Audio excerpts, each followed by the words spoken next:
Ladies and gentlemen, welcome to Zoom Into Wine. It's time for the show and your host, Ian Blackburn. So we got a little bit of a PowerPoint, Matt, to take us through a couple of things. I'm trying to find out where there's some cute little pictures of you. So they should put them towards the end. Are you cool with the flow, the way it's going? Yeah. Okay. They'll see enough of me on the Zoom. They can see the photos later. I mean, look, guys, one thing about Pinot Noir more than any other grape, it chooses the most beautiful settings, no matter what. You're about to see some of the most manicured, incredible vineyards. So we're going to taste some German Spätburgunder. We call it Pinot Noir. They call it Spätburgunder. Where this is from in Germany is very close to Burgundy, where Pinot Noir, Chardonnay, Pinot Gris, Pinot Blanc all originate. The monks had nothing to do but grow grapes back in, the 8th to 12th century. So they moved things around and they found ways to, through God and through the sacrament, make wine, very importantly. And Germany, though they speak a different language and have a different culture than the French, handle the same grape like the Germans do everything differently. They handle the grape a little bit differently. And the Franz Keller vom Los from Baden, which is in the southwestern part of Germany, nearest to the big town of Kaiserstuhl. This is one of the warmer parts of Germany. So one of the things we all worry about when we're drinking German wines is, well, is it going to be sweet? Is the weather so cold that it's hard to get ripeness? That's often the case up northern, closer to Champagne. So when we're talking and this is a good map to see it, like out near, when you fly into Frankfurt, you're about a 45-minute drive to most of the vineyards in the western kind of central part of Germany. This is way down in the south where it's much warmer, very near to Switzerland, very near to France, obviously. They share a lot of similar grapes there. And because of Baden's weather, they are able to grow Pinot Noir incredibly well. And the soil types they have are, there's a basalt volcanic undertaking, also loess, which is very common for growing most things in Germany and also America. It's the German word for crumbly. It has to do with just like mica and granite and decomposed animal parts and all this kind of stuff that's really compacted down into a kind of weather, or rather a kind of soil that can allow for drainage, which Pinot Noir and Chardonnay really want. They don't like to be stuck with a bunch of water. So Pinot Noir does quite well down with the Baden kind of the main kind of characteristics they get weather-wise. This producer in particular is on the 4th generation. It's now a son and father-son duo. Fritz and Friedrich, really nice people. I had the chance to meet the son. Their vineyards are immaculate. It was originally founded in 1910, so right before World War I. And the winery is older than that. What I wanted to talk about was that they're a part of the VDP, which there's this amazing, if you guys have the bottle, there's this amazing foil logo with the eagle and the grapes on it. VDP, I can't pronounce it in German, I'm not going to even try, but it's a trade organization that was created in order to show the highest of quality in Germany. And they've been a member for a long time. The VDP was established in 1910. So excuse me, I got that wrong. In order to be a producer in the VDP, you have to be invited. There's strict oversight that happens. Every 5 years, they come and decide whether or not you're allowed to stay. So it's kind of a unique thing. And this is what's called a Gutswein quality level, which basically means estate made, estate grown. They grow the grapes themselves. They make the wine at their own winery. And this is basically what they consider a quote unquote everyday wine. This is a bit fancier for an everyday wine, the way we all think about it, maybe in America. But for German, for them to say everyday wine, they're basically saying, a $20 to $40 wine is the everyday wine in essence. And the other quality levels they have are Ortswein, which has to do with just a wine with regional roots. Then there's the very famous two most kind of prestigious designations of Erste Lage and Grosse Lage, which have to do with the top vineyards in the whole country. There's a rating system. It's basically there, if you're familiar with how Burgundy works, Premier Cru and Grand Cru. It's the German version of that. And so Erste Lage wines are the Premier Cru version. They get the name of the vineyard on the label. grosse Lager, or you'll see often Grossgewächs, and German's hard to read. Pardon the noise too. I got a phone call coming through. This is the highest quality level you can attain in Germany, and for the VDP to go through and give single vineyard designate, it was a big deal. They actually changed the laws in 2014, and Germans are not good with changing laws. They like things to stay. For instance, the German purity law for beer has been around for like 800 years, and it's unchanged. So do the math on that. You can make beer from four ingredients for 800 years, no change. One thing change is not a German thing. Well, the one thing I will say though about Germany is they tend to create laws to change the laws or to try to overly simplify them, I guess is what they make a lot of rules, and and they have like there's 20 different facets to the organization and different quality levels, and if you don't speak German, it's pretty difficult. It's pretty basically good luck. Yeah. Well, so this is a unique property in particular because not only have they had vineyards for a very long time, but they also have on the property a hotel and a Michelin star restaurant. And the restaurant's been there since 1969.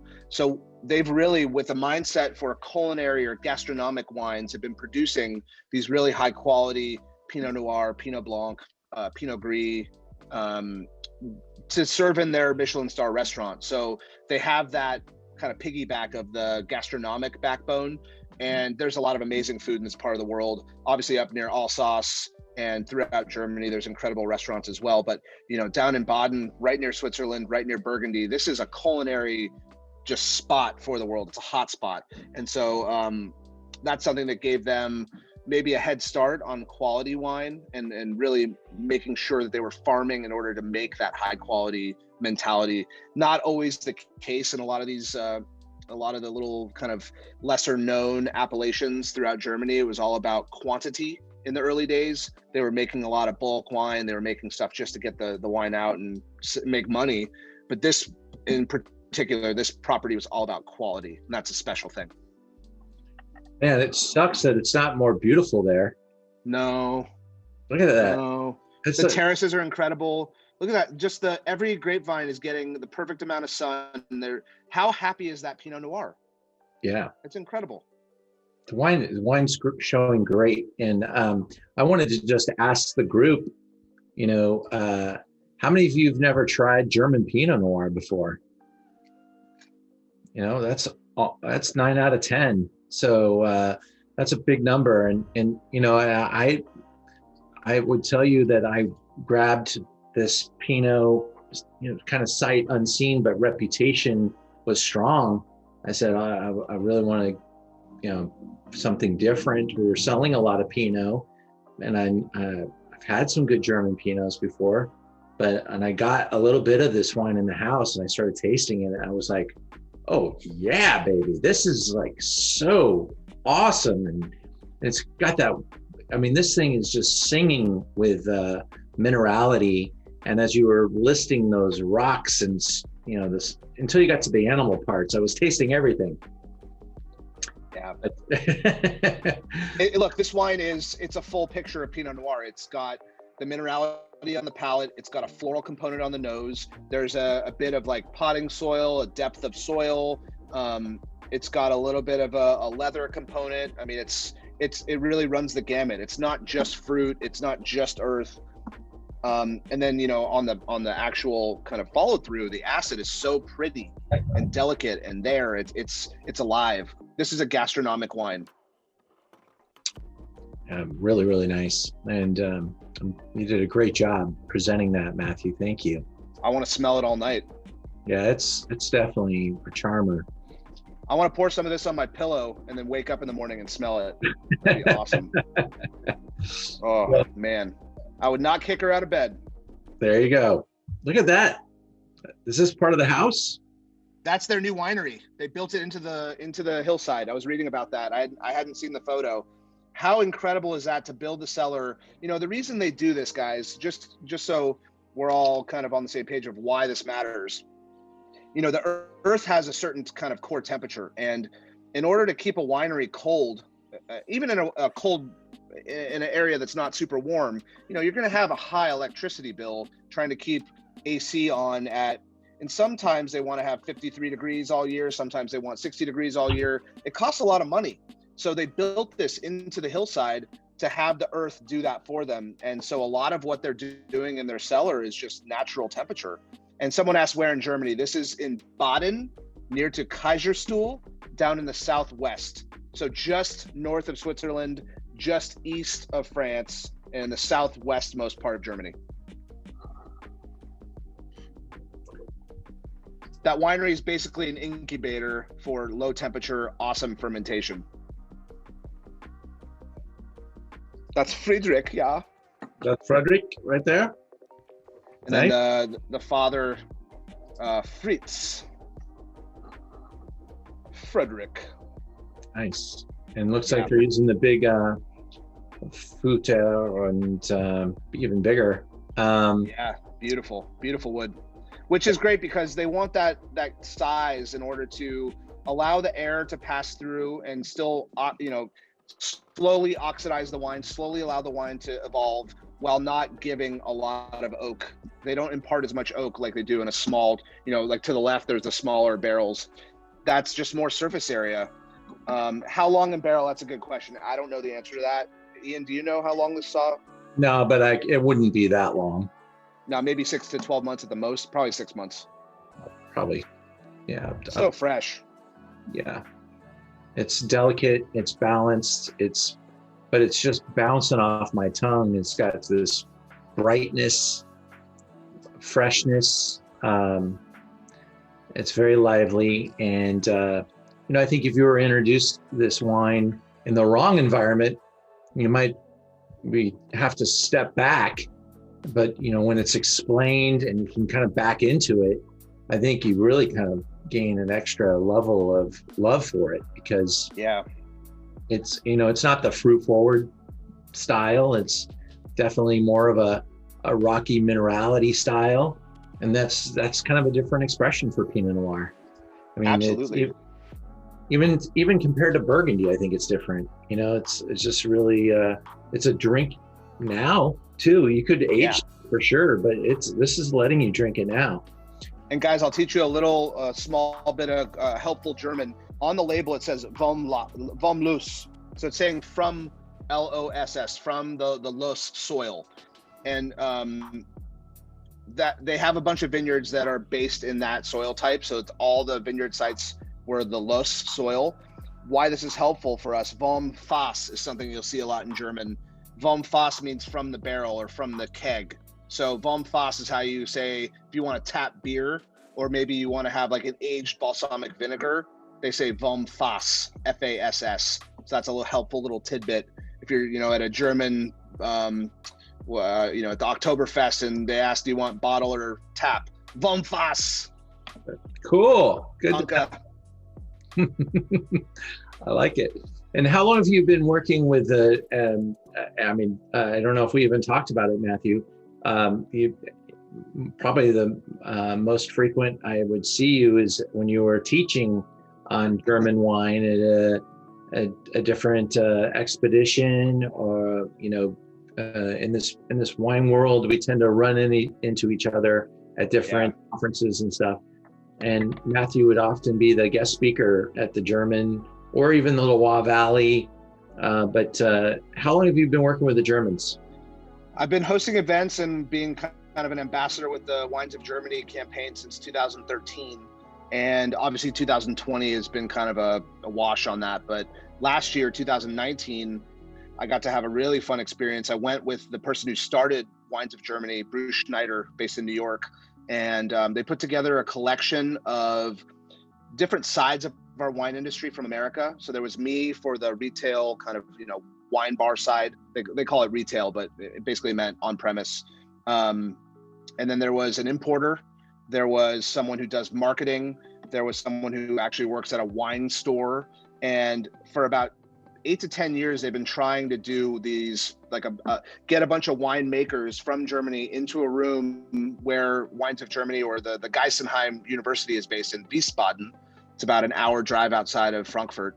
And they had us for an hour speak to them about how they're going to break through the challenges of selling more German wine in America. And it was really an amazing experience. I got to really connect with a lot of German winemakers who, like, some of them have had family estates since the 1700s. And just because you have amazing vineyards and a bunch of money doesn't mean you're good at it. You know, they need help. And not everyone pronounces German. When you go to the German wine section at a store, it can be daunting if you don't know German, or you don't know all the different grape varieties. You don't know that a word this long in German might just be the vineyard name. They have a lot of challenges to overcome. And so that was my most recent kind of big experience with them. I've continued to do little events with Wines of Germany, and I do stuff in print for them. I think there'll be some more in 2021. Hopefully we can all get back to a normal world of some sort of something that we all used to know. We'll see. But Wines of Germany has been really good to me. They've sent me to Germany 3 times. I really love Germany desperately. It's somewhere I could consider moving. And when we weren't sure if Donald Trump was going to be our president again, I was thinking of a contingency plan of where I was going to go if he did win. And thank God I didn't have to, basically hit the little breakthrough glass and exit stage left. But Germany was one of the places I was considering. Grab your German visa and run. Well, it's good that you had that option. Options are good. But you've done a great job, and we wanted to kind of do something counterpoint with Matthew's wine, because he has a really fantastic Santa Barbara Pinot called AMFM. And before we break into the AMFM, does anybody want to say anything or make any comments about the Keller German Pinot? You've heard us talk. We want to hear what you think about it. I'm going to unmute everybody. It's dangerous. I love Pinot, and I've had a lot of them, especially with you, Ian. But this is my first German Pinot, and I thought it was delicious. When I first tasted it, I said it tasted effervescent, which I think what you said, Ian, is probably better. It was lively, like it really definitely moved in your mouth, and I thought it was just smooth and beautiful and wonderful. So thank you for the introduction. Glad you like it. Yeah, it's definitely got like this freshness and this brightness that is really a mark of the acidity, and that terroir just kind of popping off your tongue. And it almost does feel like it's got a pop, Yeah, I definitely second the effervescence, in the beginning after just opening the bottle. Absolutely. Yeah, and then when you first opened the bottle too, it had maybe a little bit of reduction. I thought, that initial whiff, which kind of opened up and softened up. And what that means basically is the wine just needed a little air and needed to breathe a little bit, and was kind of not showing, its brightness and freshness right on opening. And that's very common for wines that are meticulously made and put into the bottle. They kind of need a little air to really hit their potential, and that's very typical. Very typical. So I'm glad you liked it, and it was a good front into this next chapter with Matthew. And Matthew, what happened? I'm imagining you were walking in a low place and you hit your head and you decided to start making wine. So back in many moons ago, when I had a lot less responsibilities, just after Ian and I met, actually, I just had basically one job or 1.5 jobs. And I used to have a day off once in a while. I met an amazing winemaker who it was star-crossed how we met. His name is Keith Sarlos. If you guys don't know Keith Sarlos, you need to know Keith Sarlos. His family has a couple amazing vineyards in Los Olivos and Ballard Canyon, and they have a brand called Sarlos and Sons. This is before anyone would have known who they were. There was this amazing vineyard in the Ballard Canyon area that I would drive by all the time when I was leaving Rusack or when I was coming from the 101 or 154 areas. And I was blown away by this vineyard because it was so well farmed and beautiful. They were meticulous. They also had Angus on this adjacent property next to it, and I was a big fan of that. So I had always wondered who owned it. There was no real signage. They weren't trying to show off who they were. They knew how to make things pretty and get your attention. And so while I was at Silver Lake Wine, I was tasked with finding, I'm from Santa Barbara, that's where I grew up. I was tasked by my old boss, Randy Clement, to find all the wines from Santa Barbara no one knew about. And I laughed because I was like, well, I know all of them. What do you mean? Fuck you. Turned out there was two I didn't know. One of them was a small wine label called Angelica Cellars. And that turned out to be a very close friend of mine. Later, we realized, my friend Eduardo Porto Carrero, who ended up working with me at Covell. He then moved to New York to chase love and fell in love and got married, and they now live in Georgia, and he's amazing. His wife's amazing. He had this little wine label that they don't make anymore. The other was Sarlos and Sons. And the reason I found it was because they were on the website and also the old wine list for a place I used to work in Santa Barbara called the Wine Cask. And I knew if the Wine Cask gave their seal of approval to this wine, it at least was worth me finding out more about it. So this is back in the day when just a wine label would have a phone number on it. So I called it with a phone. I dialed it, not a cell phone, a real phone. And a guy picked up, and it was Keith Sarlos. And we talked for an hour and a half. And I was about to get in trouble and probably fired by my old boss, Randy. Julie knows that this is how he rolls. He doesn't like when people waste time. And especially he didn't like when I wasted time, which I don't normally do, but this was one of those, you got the hall pass, you better take it kind of things. And Keith and I were fast friends, though we had never met. So we made a plan for me to drive up and meet him. I drive up onto Ballard Canyon Road and make a right turn to the address. And what do you know? It's that vineyard. I never figured out who owned it. This is who owned it. This guy I found with the label. So we had this amazing morning. He just wanted to know if his wine was any good, if it was worth a damn. And they, at that point, had just planted Syrah. It used to be an apple farm. The father had sold a big time, basically he was the Amazon of farm equipment before anyone knew what Amazon was, and made a bunch of money and moved up to the valley, bought a bunch of property up there and became kind of a commercial real estate type. But the vineyard was something that was on the property where he and his wife lived. So Keith moves up to help his father grow grapes and figure that out. He moves his young wife and their first child up to Santa Ynez area, Los Olivos area, and just wanted to know, are we doing anything worth a damn? And I, you guys can't see it because I'm covered, but I have a tattoo of a wine bottle on my arm because I'm insane. And I love the Northern Rhone, which is where they grow Syrah in the Rhone Valley of France. The Northern Rhone for me is kind of the tête de cuvée of what I want to drink in a red wine. Syrah, when done that way, is just, it makes the hair on the back of my neck stand up. It gets my attention. So we tasted the two vintages that Keith had of his wines. They had 03 and they had 05. This is back in 2007, or actually 2006, excuse me. So they had basically nothing available. They didn't know what they were doing.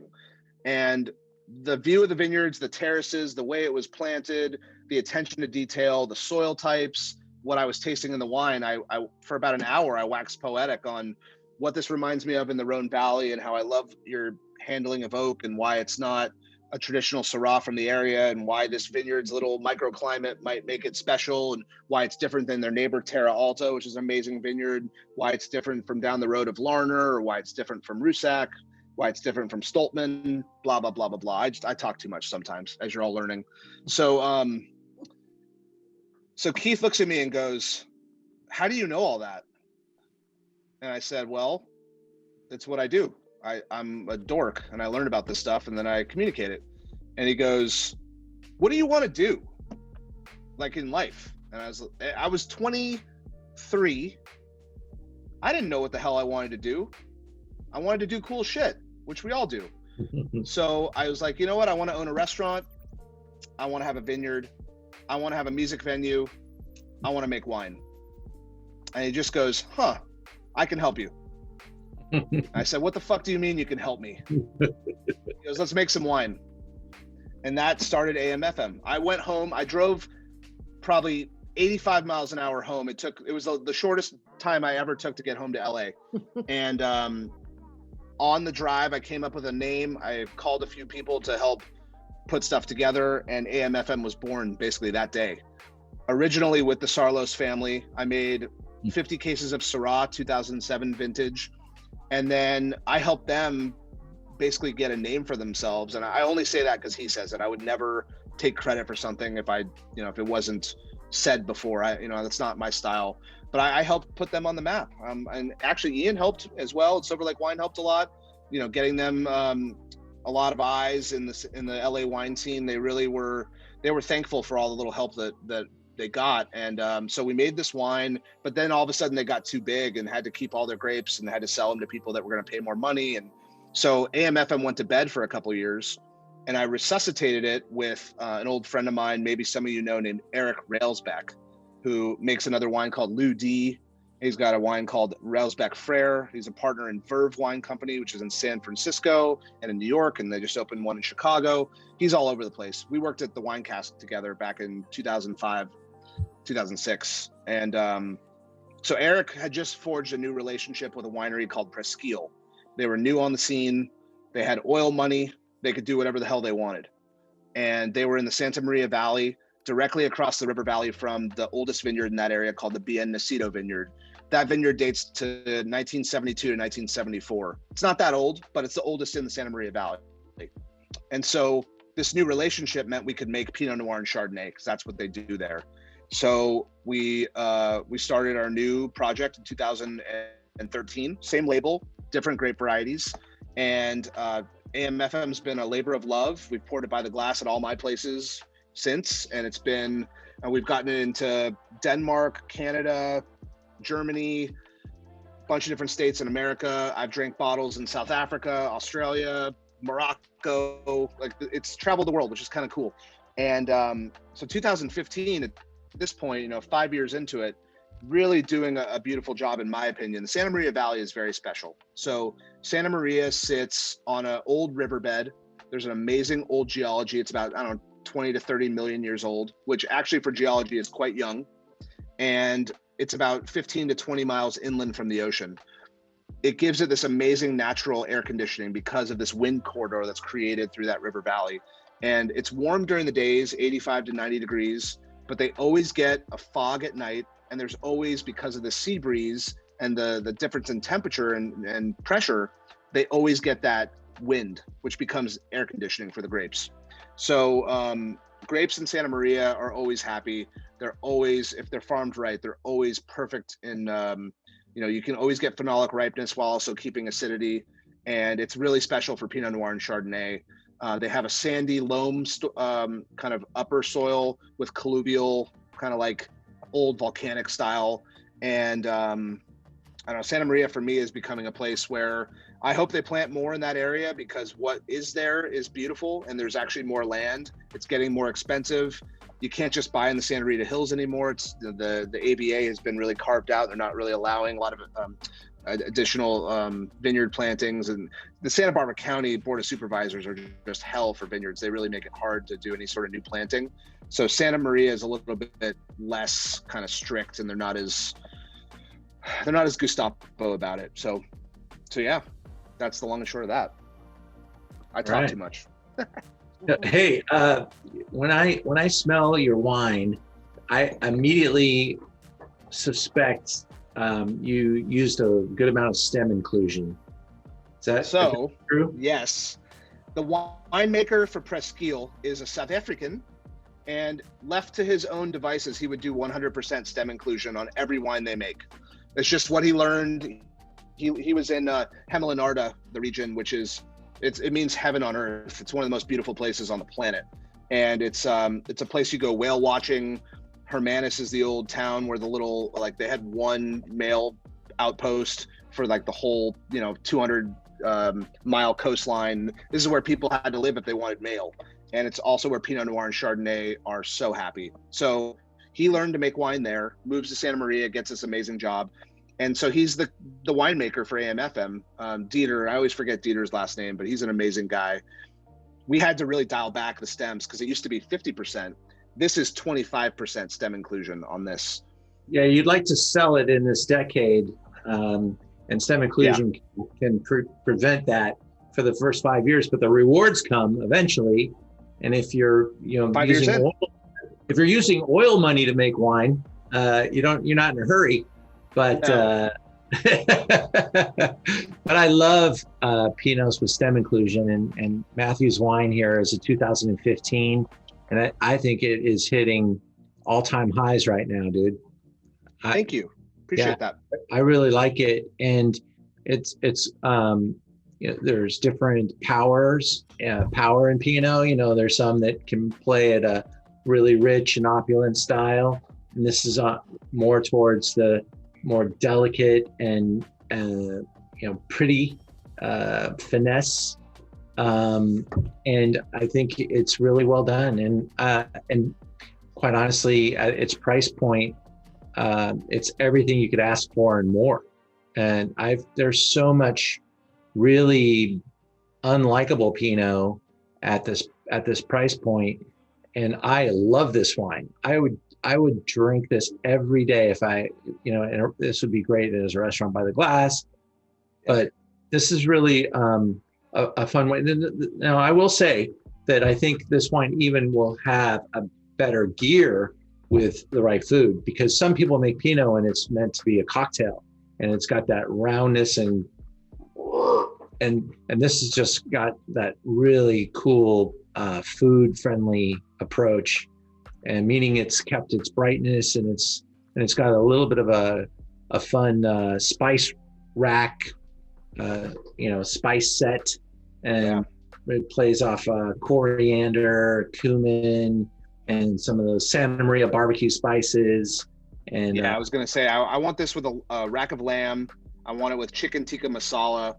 I want it with a spicy Thai. Like, I don't know about you guys, I'm a big fan of Night Market, any of the locations in LA. I want it with crispy rice salad, and they have this goddamn Penang curry hanger steak thing. Oh, I'm just drooling thinking about it. I want that with this now. Now. So good. Yeah, it's delicious. And or whatever any of you are eating, I want it with this. So lucky you. Tell me, you had this by the glass in a couple of places too, right? Yeah, it's been up and down California, thankfully. Here in Los Angeles, back when Jared Hooper was in town, he was pouring it at Faith and Flower. It's been at, we had at Spago, both our Chardonnay and our Pinot Noir were there by the glass for a long time. Back when Melise was the Melise we all knew, Brian Khalil was pouring it by the glass. Wow. It's been at retail. It's currently at the Wine House. It's at Silver Lake Wine has worked with it in the past.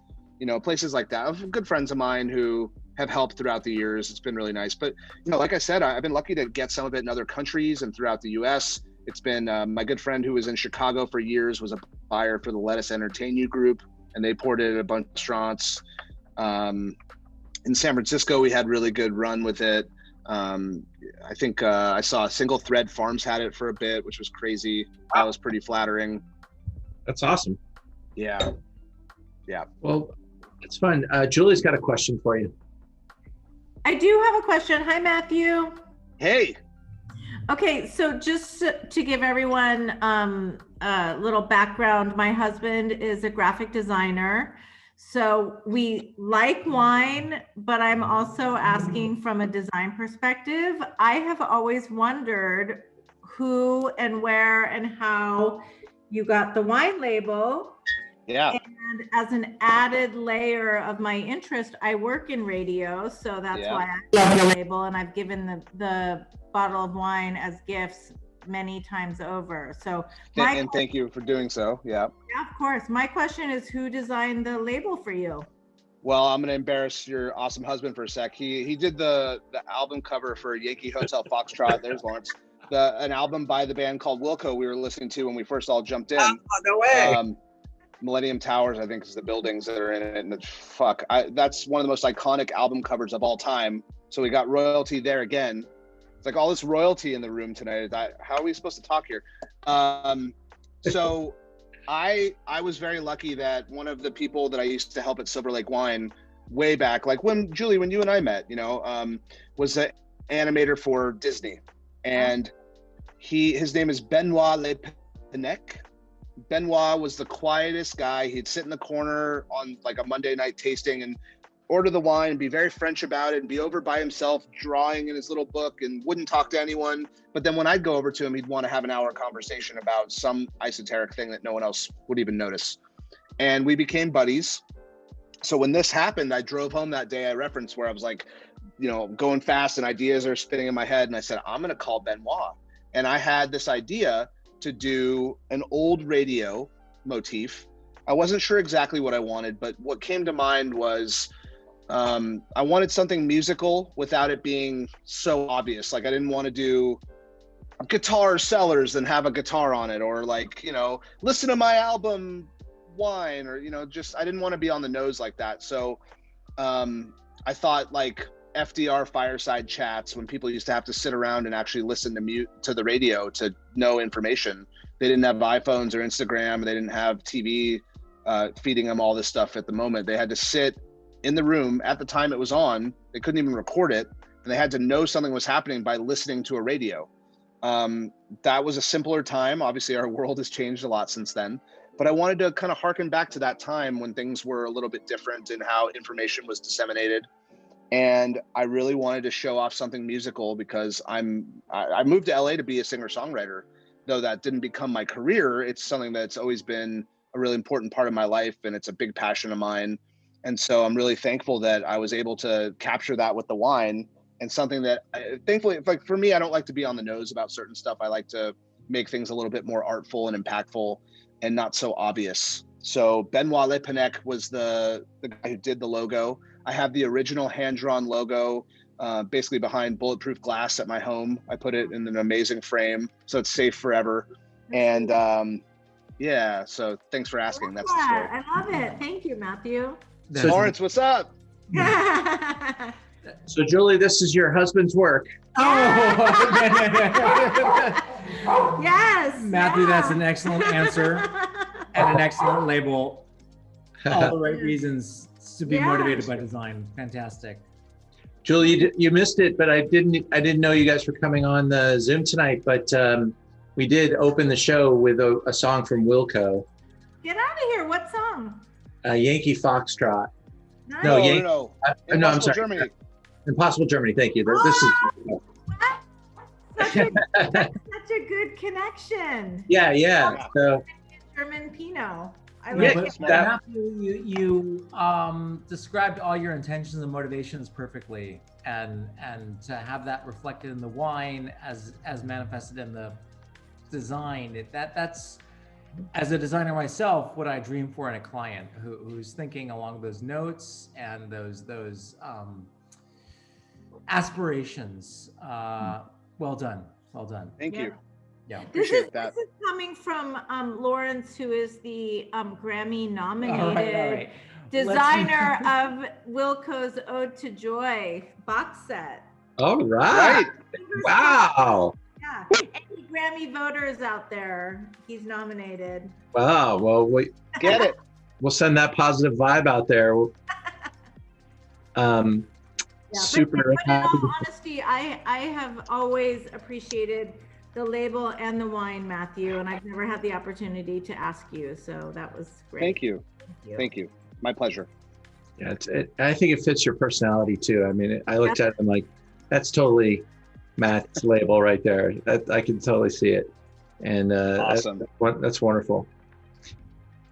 Now, Matthew doesn't toot his horn all that much, so I'm just going to do it for you for a second. This picture says a million things. There's like literally 3 brands you're involved in, and this photo was used when you were picked as one of the top 40 under 40 in Wine Enthusiast, right? Yeah. Yeah, so this photo says a lot. And got the Augustine hat and the Sullivan. And is Sullivan still rocking? So Sullivan has become kind of it's become a bit of a battle cry. We decided to use the boxes to fulfill Covell stuff.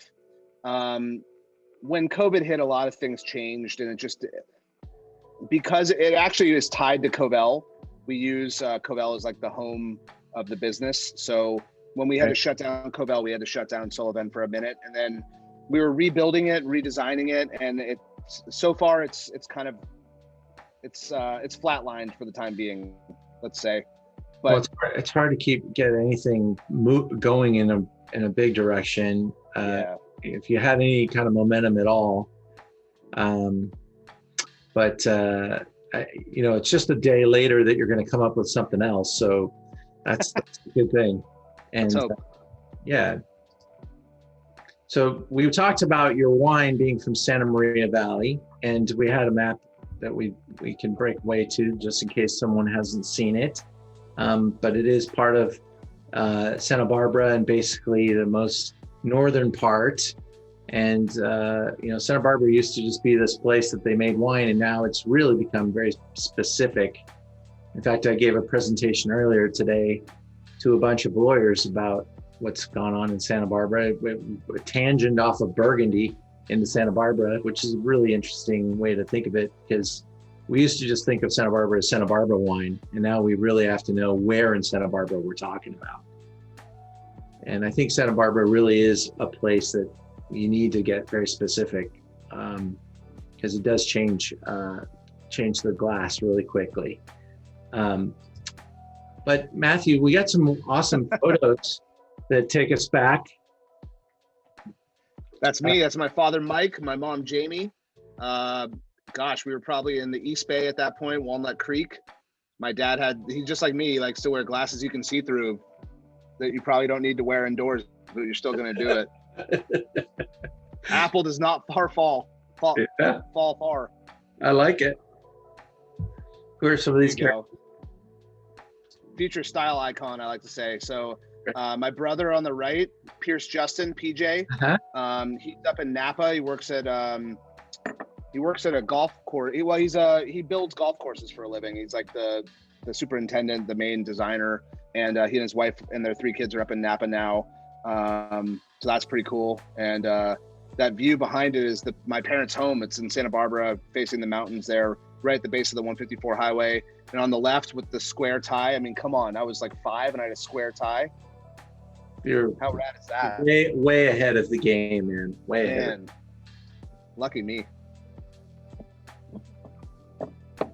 Silver Lake Wine, where Matthew probably got derailed from his music career. But they made some good music here for sure. You made a lot of friends and fans here. Very lucky to have spent a lot of time within those 4 walls. I started working there in October of 2006, and I was there until St. Patrick's Day of 2010. Made a lot of friends, met a lot of people, learned a lot about myself, learned a lot about being part of a community, and I don't regret a second I spent there. There's been a lot of great people that have come out of Silver Lake Wine to go on and do other cool things, and you're certainly one of the elites. But you worked with Santos at the same time, right? He was their first employee. I was the second. So yeah, exactly. How cool. Santos Uri, the one and only. Hey, Matthew, it's David again. Do you know, you run into Chris Hamill at all up at Pianacito? So Chris, I know a little bit. I don't know him well. I know Trey Fletcher and a couple of the other people in that, the Miller family. And then now Will, what's Will's last name? The master sommelier, I'm blanking on his last name, but who sells the wines for them. But so yeah, I know Chris, but not well. Okay, that was the first time that Ian, that you took us up there to Santa Maria. We had that when that hailstorm happened. We had that's the first time I was exposed to the Santa Maria Pinot Noirs in that vineyard in that area. And it's just and I wanted to ask Matt. There's a particular tell or a particular smell that I get. It's not quite Santa Barbara or Santa Rita Hills, but it's something and I can't put my finger on it. What is it that tells you it's at Santa Maria or Bienesito? There's something, and I don't know what it is. It's either soil or I can't verbalize it. So for me, if you're, I like to talk about the other areas, then I get to Santa Maria last. So when you're drinking Pinot Noir, let's say from Santa Rita Hills, you're going to have a clarity of fruit. You're going to have usually sometimes a darker color, but a lighter body in the wine, more red fruit. And then if you go to, let's say, like, there's some new vineyards in the Santa Barbara Highlands out near Los Alamos, that area. Those wines from Pinot Noir tend to be a little bit more voluptuous, a little bit more kind of, big. Santa Maria will have less color, but a little bit more body, and there's always a spice component. There's like a clovey, kind of garrigue, allspice. For me, it's so distinctively Santa Maria.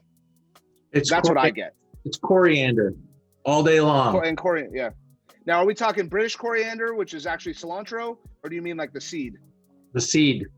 And there you go. That's a very common barbecue spice too, ground coriander used in Santa Maria barbecue. And try it. Try putting some coriander on your steak, and you'll smell that. And that always hits me with the Santa Maria wines versus Santa Rita Hills. Yeah, I really think this wine is charming and particularly price sensitive, and I'm glad we have a bunch. So we're looking through a couple of fun photos with Matt, and we're looking at Kovel. You used to be able to come inside one day again, hopefully. I forgot about that time. Yeah. Oh my God, it seems like so long ago. It is. Yeah. Our croque monsieur was amazing. I have a question. I did love the menu at Bar Kovel. I feel like I kept the lights on in the early days. You sure did. Thank you. You're welcome. My question for Kovel and Augustine and for this group, are you guys selling takeaway bottles at this time? Yeah, so Kovel is open. The holidays are a little tricky. We're closed on Monday and Tuesday. That's just been since they shut down outdoor dining, 7 days doesn't make sense. So Kovel is available, like today's Wednesday. So we're open tomorrow, Friday, Saturday, Sunday, from 2 p.m. to 8 p.m. You can come pick up. We can deliver within a certain radius. We can make exceptions if it's outside of the radius. We're closed on Monday. We're going to be open on Tuesday and Wednesday, and then we're closed Christmas Eve, Christmas Day. But the entire website, all of our inventory is on barkovel.com. You can take a look at what we have. We used to have 150 wines by the glass and have so many options. Now it's a lot more concise. We just had to be a little bit more inventory minded, given sales are down 75%. So it's a very different time, but we still have great things. The mac and cheese is delicious. Yeah, Debbie, I agree, Debbie, good call. And so, yeah, we're still there. As far as Augustine goes, Julie, I don't know if you know, I sold my ownership of Augustine in March. So I'm no longer a part of Augustine, but they made the decision right when indoor dining got shut down again, like in July, not to reopen until it does get let back. So Augustine has not been open at all since July. And they have a landlord who's being very kind and allowing them to basically pay pennies on the dollar. Kovel landlord is not such a nice guy. In fact, he can fuck right off. I'll say that on recording live on Facebook. He sucks. So Kovel is still continuing to operate because we have to. Well, I hope he hears this loud and clear then, Matthew. He doesn't care. He's the worst. It is crazy, man. We moved our business from, I sold my loft in February, for better or for worse, and I was trying to prepare for, I thought the economy was falling off a rock in 2019, because my business has always been a kind of like a canary in the coal mine of the economy. I felt it pretty early always, and 2019 was pretty soft for us. And so I said, I think we're due for a pretty strong correction. I think COVID just blurred that, and just obscured that in the weirdest way. And so we got a little showroom for a classroom now that we're using as our logistics headquarters, but it wasn't supposed to be that. And the landlords here don't want to give any help, even though the entire building that we're centered in has moved out. And now they're renting all the places around me at half the amount I pay.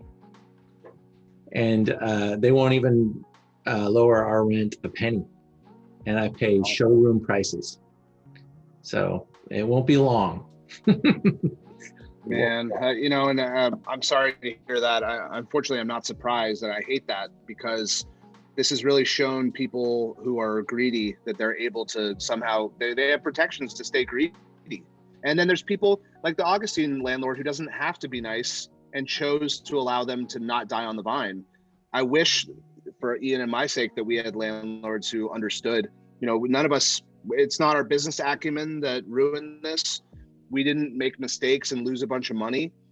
The government shut us down, and it's not safe to go out. So therefore, there's less people out spending money. There's nothing we can do. Let's hope with a new mindset. Let's hope that Georgia does the right goddamn thing on January 5th, and we can get some balance in the fucking Senate. God damn it. Not balance. When the fuck balance? We need to have people who green light things. That's what we need. And I'm going to get political for a second, but I'm just so sick of the Congress on both. I'm sick of the Congress on both sides. They all should get brought out to pasture. They're only looking at their own reelection. They're not helping anyone. It's really bad what's happening right now. Restaurants, the whole industry. There's 16 million jobs at stake, and they've done nothing to help. I personally am not saying that I need the money, but they got to help someone. It's embarrassing. And I do know I have a lot of people who are close to the Biden campaign saying that they are aware of what's happening and they want to put some stuff forward. But like January 21st is not soon enough. How many places are going to close after Christmas who can't afford to pay their rent January 1st? And even if they agree to something January 21st, it goes into law the 22nd of January. Mm-hmm. Think of all the businesses that will have closed between now and then that can't go back and rewrite it. And there's no, you can't, there's not like a forgiveness that all of a sudden you can say, oh, your business closed, so you get to come back. It's just gone. So It's unfortunate. There's not a really good solve to this. And to all you here, all I can say is if you want a place to stay open, go support it, because there's a likelihood they're not going to stay open. It's 50%. It's yeah. I'm sorry, Ian. So as wine drinkers, and I support you, Matthew, all the way. Like, I don't know if everybody on the Zoom is based in Los Angeles, but like, what is the best way for us to support you? Like, where should we be buying our wine? What should we be doing? How do we, what is the best practice for us? So places like the Wine House, places like Silver Lake Wine, places like Domain LA, places like, the Bevmo, Total Wine. Like, I'm not going to knock any of them because a lot of them are my friends. They don't need the help. They're up. Their business is more than it was, and they're all killing it, and I'm happy for them. They don't need the help. What needs the help is that little restaurant down the street where it's now the operator and their wife or one cook who they used to have 20 employees and now they have 2, and they don't know if they're going to be able to make their car payment next week. That's who needs the help. So buy a gift certificate and rip it the fuck up. Send a friend of yours dinner from a restaurant that you love. Tip them 150% if you can afford to do it. Like, I know it's crazy. Buy a $50 dinner and tip them $50. That, what's embarrassing to me is how many people in America can't afford to put food on their table right now. And when you see the lines at food banks that are 6 to 12 hours long, people going to get a turkey at Thanksgiving, and Christmas is going to be worse, by the way. It's going to be insane. I'm lucky I can afford to eat dinner. So this is not a plea for you to come buy wine at Covell, but go to places that literally may not survive. And if it looks like it's going to close, that's who I'm talking about. So look, buy from the places that have the cheaper price because it makes sense. I get that. But go support the little mom and pop place that used to have 20 employees. And now it's just the owner and their wife and probably their 14-year-old kid and their cousin and anyone else they can get free labor from, which is illegal. And we have no choice sometimes now. That's who you got to help. I think also just the places in your neighborhood that you don't want to go away because it'll darken your neighborhood. Every block in everybody's neighborhood has a small business that's been impacted by this. And even if you didn't do business with them before, maybe it's the dry cleaner, maybe it's, I went to my friend who's a dry cleaner. I get my dry cleaning done and his business is off 90% because people aren't going to work. They don't have to dry clean their clothes. And he's got one guy doing the stuff and he's dry cleaning half of the laundry himself. And a lot of his business was hotel too. And they're not busy. Now they're closed.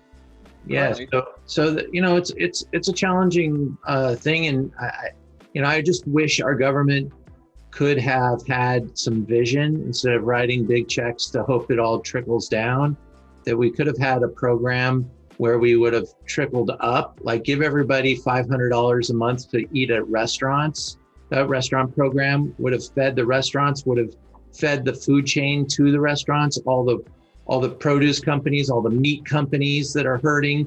The distribution pipeline is broken. I tried to order cheese and chocolate for a class this weekend. The list of things that I could pick from is like embarrassing. It's like we've gone back to a third world country and you're going to have a choice between peppermint and chocolate ice cream. And that's it, because that's what they've got. And it's really just kind of a shame that we could figure out a more inventive way to keep things, working, because the thing is totally broken. Things are off the rails. And well, and I want to add, keep in mind, all you guys. Look, I think we all, except for our friend joining from Japan, we probably all vote in California. These senators don't want to make any deals unless the threat is that they don't get to go home for their fucking vacation. It's embarrassing. It's absolutely embarrassing. California included, by the way. I am so upset with Congress. They're so selfish. All they care about is what affects them personally. And the fact that they're not making deals, and like Mitch McConnell could fuck right off. I'm so done with Kentucky voting him back in. I'm not drinking Kentucky bourbon. I'm done with Louisville Slugger, and all the original My Morning Jacket records recorded in Kentucky can fuck off. I'm done. I'm done. Fuck Kentucky. And I wish all of you guys would adopt this as well, because no one's going to learn unless we take the money out of their hands. And it's only about money. So something has to happen. Congress has to grow some balls. And look, it's both sides. I've voted Democrat my whole life. I'm a moderate person, but I vote blue. And I'm upset with that side as well. It's both sides are completely selfish and not willing to do what's right for America right now. And it really makes me so sad that the threat of them not getting to go home for their vacation is what making them now actually push something through. It's classless. It's embarrassing. It is, and we're going to leave it at that, Matthew. But we think there are brighter days ahead, and we're all going to freaking make it through this. We got to make it through this and not forget. Because if this ever happens again, we got to do it differently. And we got to make different decisions and support better people. And let's hope we get better people to come up in power, that with bigger, better ideas to help everyone kind of not only get through this, but we got to make a better place for everybody, not just next year, but for the future generation, because this is going to hurt. Absolutely. And the kids that are growing up right now with, this just lost a year in school. So it's gonna kind of impact us for a long time, like a tidal wave. But on the brighter side, we've got the holidays here. It is the end of December. We're just officially into the end of December today. And we've got about 9 days till the Christmas time. We've got New Year's Eve coming up, and 2021 is now 15 days away. And we're all gonna be able to plan it behind 2020 behind us, and we're gonna stake our new claim. So Matthew, if you could do anything, if you have like one, I know Psalm TV is an incredible new outlet for you, and you're going to make so many more things happen because of that. Do you think that's what you'll have on your lead of your resume in 2021, star of Psalm TV, or are you going to direct episodes? What are you going to do? So I'm a host producer, and I'm doing business development. And I don't wear this mask. Sorry, I was more making a statement, but as long as we're able to produce things and make things and be in the world doing it, Psalm TV could be actually what I do. It could be my actual career. We're right now we're a little handcuffed because you can't go out and make things the way we all want. So I have a new series we're about to make called Sparklers, which is a sparkling wine and food pairing competition show, which will be coming to the network hopefully in February, as long as everything goes right. I have my podcast coming out I've been making called The History of Wine, also through the Psalm TV network, which will hopefully be coming out middle to end of January. It's likely that's going to be, where I focus a lot of my energy in the new year. And the Sip Shield, my mask, you can buy on the website, thesipshield.com. And Wallace, I was typing out some wineries from Santa Maria. I'll get back to that in a sec. I wanted to make sure I answered, not be doing both, but 2021 is going to be so much better. We just have to be mindful of the vaccine doesn't cure anything yet. We're not there. We gotta look out for our neighbors. I'm not going to see my parents for Christmas because I don't want to kill my mom. It's fucked, but it's real. So let's hope that next year we can live a little better. Let's hope we can be less scared to go out. Let's hope we don't have to look at everyone like they're a leper and they're going to infect us. It's bad for humanity. It's bad for community. The Italians are really hit hard with this. They're so convivial and they love everyone and they have to stay apart. I'm so sad for my Italian friends.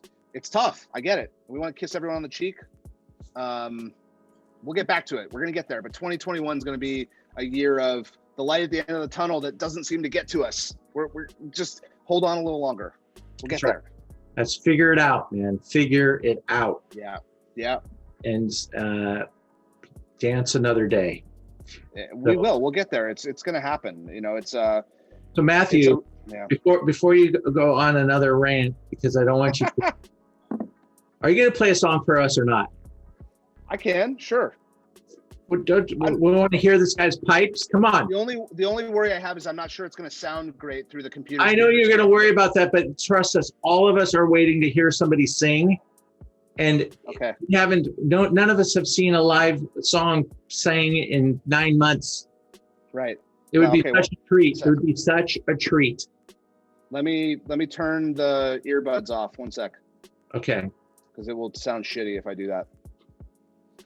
Cool. So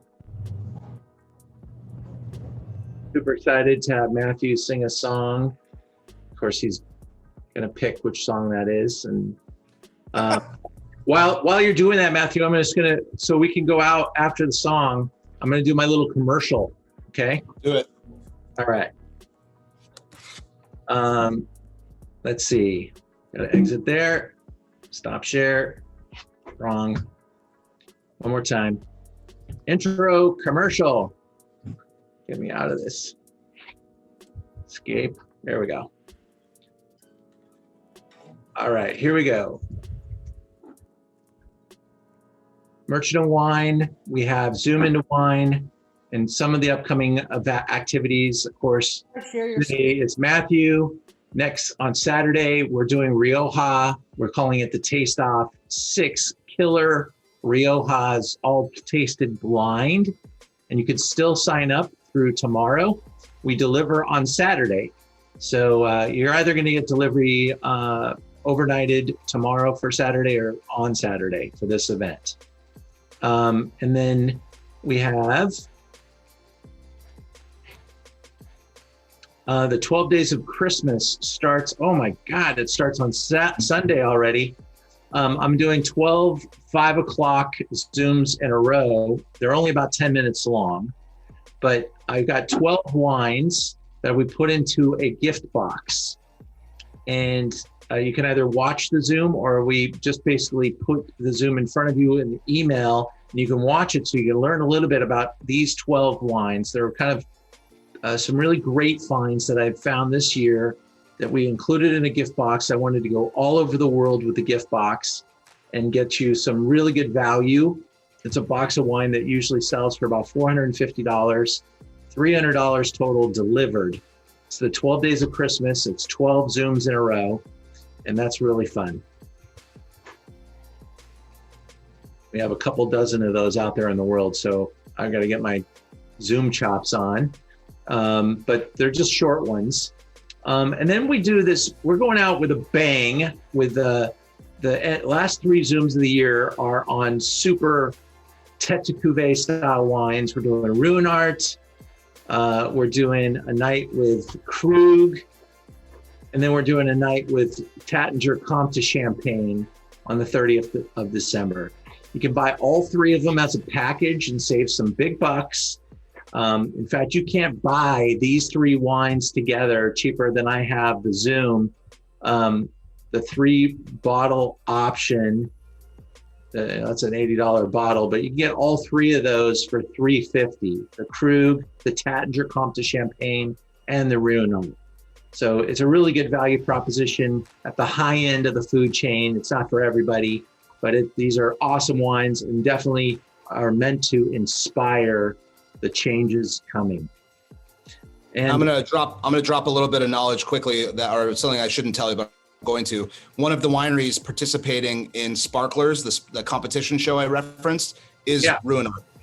Oh, awesome. Yeah. You heard it here first. I love the brand, and it's actually quite a wine for the money too. Going into next year, we've been getting our butt kicked this last couple of weeks. So we've only got Zooms planned until the 16th, and I was really counting on getting ahead of it by Tuesday, but we won't have them until next Tuesday. But we've got a really fun lineup of wines with Shake Shack versus In-N-Out.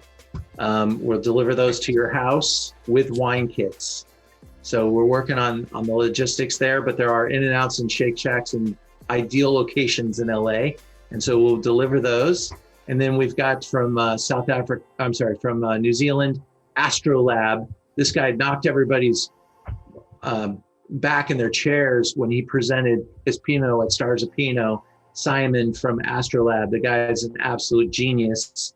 And we're going to spend the evening with him. And he's going to be live on the Zoom from New Zealand. Sorry, I keep saying South Africa, because I'm also doing a South Africa Zoom, which is a little bit more challenging.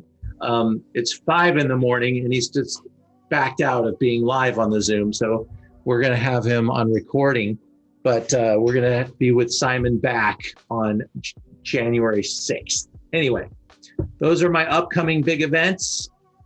And we got much more to announce very soon, but let's get to the whole gist of this and did anybody just see what I was talking about? Did I share any of that? I hate it when that happens. I kicked off. I was flipping back and forth between pages and nobody saw any of it. Anyway, I said what I had to say. You know where it's at. ZoomIntoWine.com. The events are all there. Matthew, sing us a song, man. Make us happy. Okay. How about a little love song? Why not, right? Yeah, buddy. Because I love all you guys. This is a song I wrote when I lived in Santa Barbara still, about going on a self-proclaimed dating hiatus and then being like, why the fuck did I do that? It's fun. The song's called Fun Again.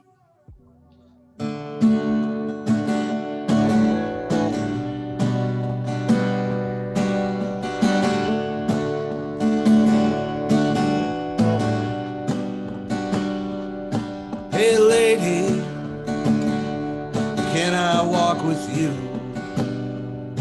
through the valley or wherever you're going to. 'Cause I ain't been that way in quite some time, and I've been thinking it's time to try. 'Cause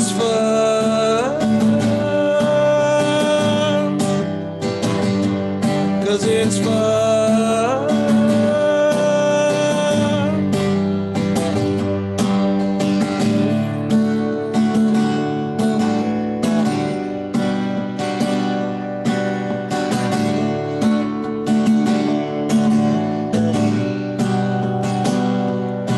Remind me, it's been so long, yeah, since I held a woman, well, all night long, yeah.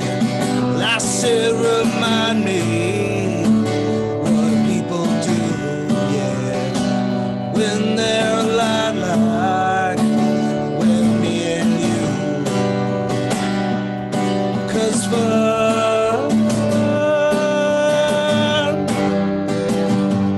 'Cause it's fun. 'Cause it's fun when it becomes fun again. 'Cause it's fun.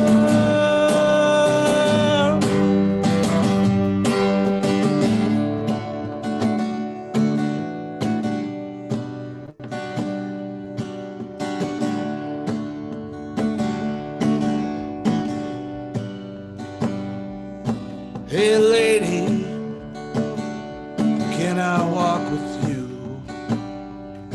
through the valley or wherever you're going to?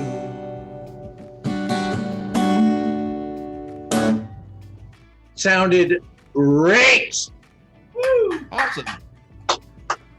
Thank you, Matt. My pleasure. Dude, your pipes are awesome. Thank you. Thank you. Seriously, man, it's been a real pleasure spending the evening with you. You're incredible, dude. And I know that no matter how much shit is thrown at you, you're going to turn it into something delicious and beautiful. So Means a lot. Thank you, Ian. I appreciate the support. And thanks to everyone for spending your Wednesday night with us. Very special. Appreciate it. Thank you, Matthew. We loved it. It was amazing. Pleasure's all ours. Thank you. Thank you, you. Ian, for having me. my pleasure. I hope to see you guys all soon. We'll be back on Zoom every Wednesday and Saturday. Have a happy holiday, everybody. Come and see us again. Thank you. Love your wine. Love the wine. Cheers. Beautiful.